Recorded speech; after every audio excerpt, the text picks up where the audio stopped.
Tinatanong ko, mga giliw na kakwentuhan, kanina tinatanong ko, bakit mas mahal mag-travel within the country kumpara sa pag-travel outbound? Hmm. Actually, yan tuloy ang naging mission natin, no? Kung paano natin may address talaga yung issue na yan. Kasi, paano nga ba natin magiging accessible ito sa mga domestic travelers para hindi tayo dayuhan sa sarili nating bayan.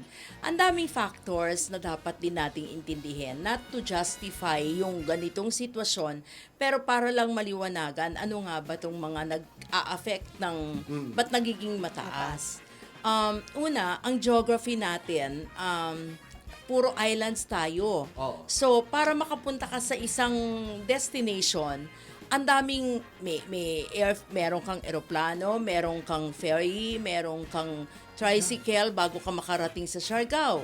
So, yung cost noon talagang nagpa-pile up kapag ka yung buong package na.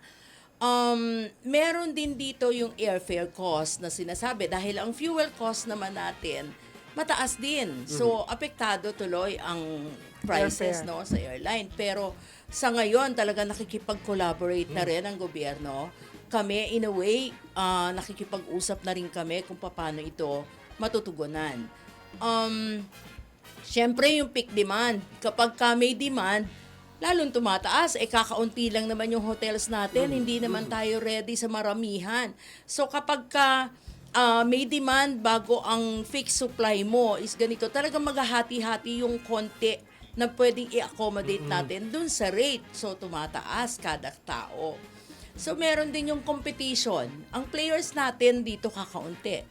Diba? Hindi katulad sa Vietnam, ang daming players, mga domestic airline nila, marami sila na pumupunta sa mga lugar nila.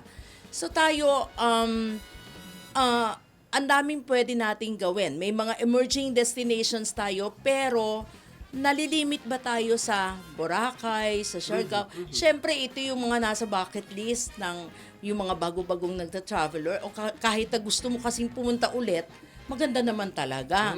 Kaya lang, meron naman tayong ibang pwedeng puntahan. So kapag nandito tayo lahat, ang dami natin, lalong nagmamahal, may mga alternatives. Anong emerging?